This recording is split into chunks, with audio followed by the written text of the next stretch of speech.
மற்றும் ஒரு அண்மை செய்தி. சென்னையின் முக்கிய குடிநீர் ஆதாரமான புழலில் இருந்து நீர் திறப்பு மேலும் அதிகரிக்கப்பட்டிருக்கிறது. புழலில் இருந்து 1500 கன அடி உபரி நீர் திறக்கப்பட்டிருக்கிறது.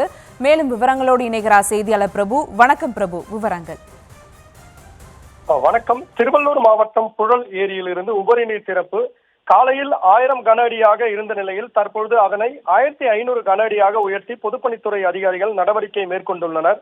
அணையின் மொத்த உயரமான 21.20 அடியில் தற்பொழுது 18.87 அடியும், மொத்த நீர் கொள்ளளவான 3300 மில்லியன் கன அடியில் தற்பொழுது 2750 மில்லியன் கன அடி நீரும் இருப்பு உள்ள நிலையில் அணையில் 500 கன அடி உபரி நீரை வெளியேற்றி பொதுப்பணித்துறை அதிகாரிகள் நடவடிக்கை மேற்கொண்டு வருகின்றனர்.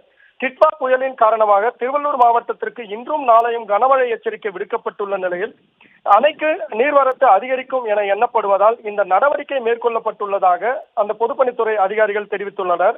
அதுபோல் சென்னை மக்களின் முக்கிய குடிநீர் ஆதாரமாக விளங்கும் பூண்டி ஏரியிலிருந்தும் ஏற்கனவே 2500 கன அடி உபரி நீர் வீதம் திறக்கப்பட்டுள்ள நிலையில் செம்பரம்பாக்கம் ஏரியிலிருந்து 1200 கன அடி உபரி நீரும் திறக்கப்பட்டு அந்த ஏரியின் கொள்ளளவை குறைத்து அதிக நீர் வந்தால் அதற்கு ஏற்றாற்போல் நீரை சேமித்து வைக்கவும் சீராக வெளியேற்றவும் தற்பொழுது பொதுப்பணித்துறை அதிகாரிகள் நடவடிக்கை மேற்கொண்டு வருகின்றனர்.